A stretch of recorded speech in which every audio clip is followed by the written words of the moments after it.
உங்களை சுற்றி என்ன நடக்கணும் அப்படிங்கிறத இன்னொருத்தர் முடிவு செஞ்சாலே அதை அடிமைத்தனம்னு சொல்கிறீங்க. ஆனால் இப்போ உங்களுக்குள்ள என்ன நடக்கணும்னு இன்னொருத்தவங்க முடிவு செய்கிறாங்க. இது அடிமைத்தனம் இல்லையா? அப்படி நடக்கவும் கூடாது. ஏன்னா எல்லாம் உங்கள் விருப்பத்துக்கு நடந்தால் நான் எங்கே போகிறது? ஆமாம், அதுதான் எனக்கு நடந்துச்சு. இப்போ எது உள்ள எது வெளியே, எது நான் இல்லைன்னு எனக்கு தெரியல. அதனால தான் நான் உலகமெங்கும் இருக்கிறேன்.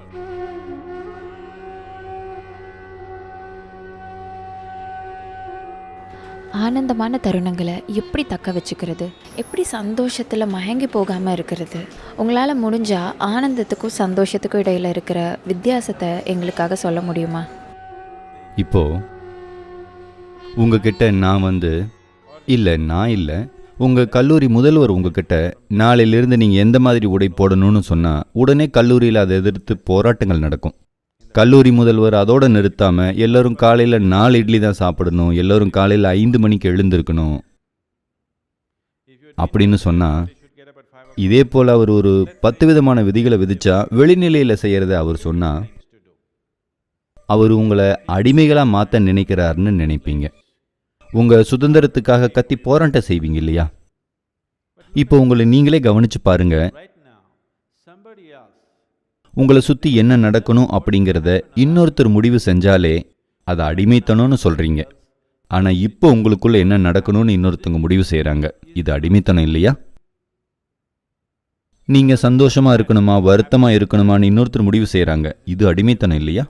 நீங்கள் இதமான மனிதராக இருக்கணுமா கசப்பான மனிதராக இருக்கணுமான்னு இன்னொருத்தர் முடிவு செய்கிறாங்க. இது அடிமைத்தனம் இல்லையா? உங்களுக்குள்ள என்ன நடக்கணும் அப்படிங்கிறத இன்னொருத்தங்க முடிவு செஞ்சா அதுதான் ரொம்ப கொடிய அடிமைத்தனம் இல்லையா? ஆனால் எல்லோரும் அப்படியே இருக்கிறதால இது இயல்பான ஒன்றுன்னு நினைக்கிறாங்க. அப்படி இல்லை, அது இயல்பானது இல்லை. எல்லோரும் அப்படியே இருக்கிறதால அது இயல்பான விஷயமா ஆகாது. மனிதராக இருக்கும்போது உங்களை சுற்றியுள்ள வாழ்க்கை 100% நீங்கள் விரும்புகிற மாதிரியே என்னைக்கும் நடக்காது. அப்படி நடக்கவும் கூடாது. ஏன்னா எல்லாம் உங்கள் விருப்பத்துக்கு நடந்தால் நான் எங்கே போகிறது? உங்கள் விருப்பத்துக்கு வாழ்க்கை நடக்காதது எனக்கு ரொம்ப சந்தோஷம். இப்போ நீங்கள் மாணவரா? நீங்கள் இப்போ மாணவராக இருக்கிறீங்க. இப்போ வாழ்க்கையில் 60% 70% நீங்கள் விரும்புகிற மாதிரி நடக்கும்னு நினைக்கிறேன். திருமணமானா அது தலைகீழாக மாறிடும்.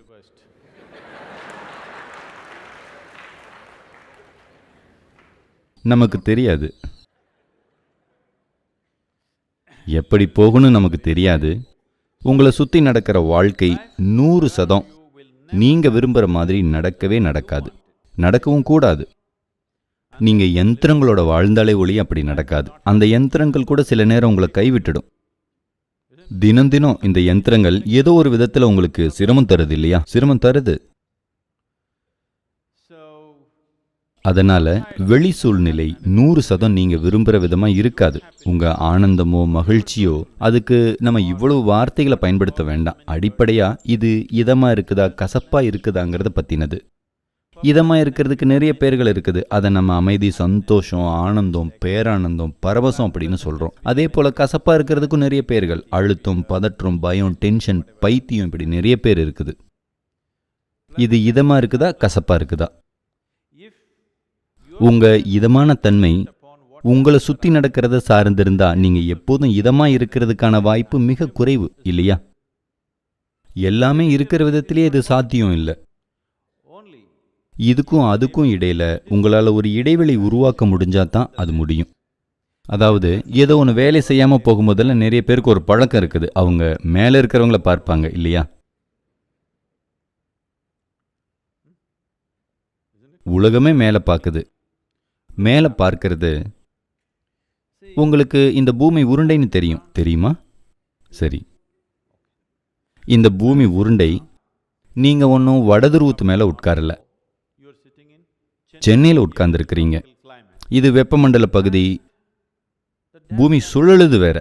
அதனால நீங்க மேலே பார்த்தா எப்போதும் தவறான திசையில தான் பார்க்குறீங்க.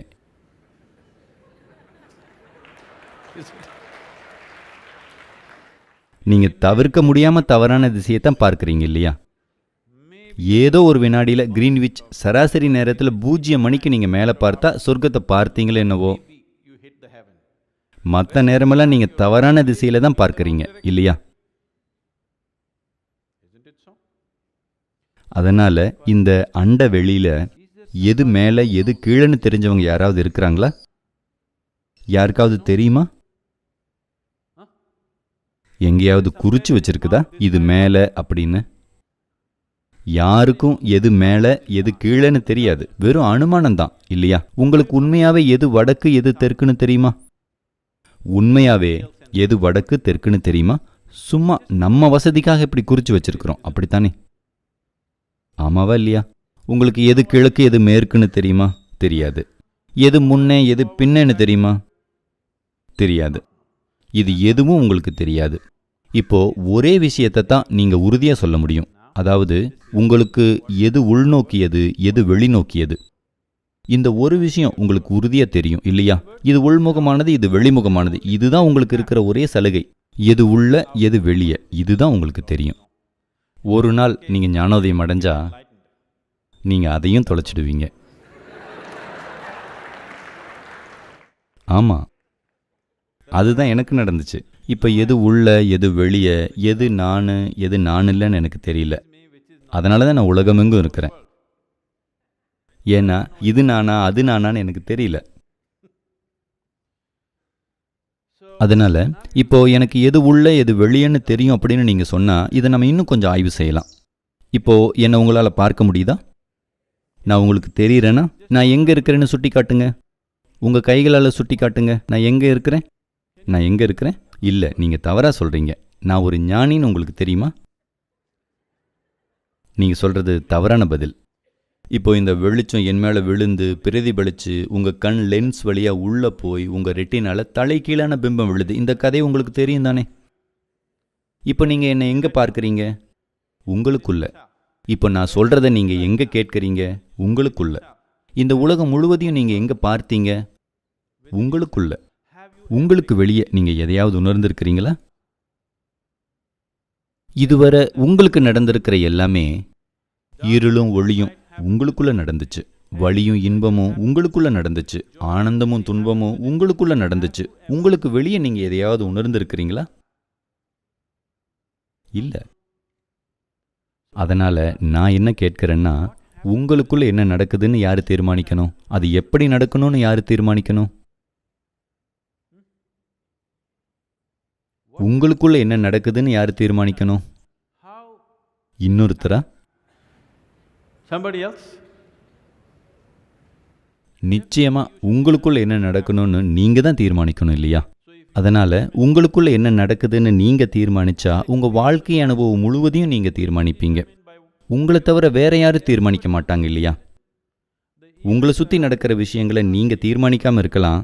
ஆனா இந்த பூமியில வாழ்க்கையை எப்படி உணர்றீங்க அப்படிங்கிறத உங்களுக்கு நீங்க பொறுப்பேற்றுக்கிட்டா 100% நீங்க தான் தீர்மானிப்பீங்க. நீங்க அதை கோட்டை விட்டுட்டா அதை யார் வேணும்னாலும் தீர்மானிப்பாங்க. விழிப்புணர்வா தீர்மானிக்க மாட்டாங்க. அவங்களும் உங்களை போலதான் எதேச்சியா தீர்மானிப்பாங்க.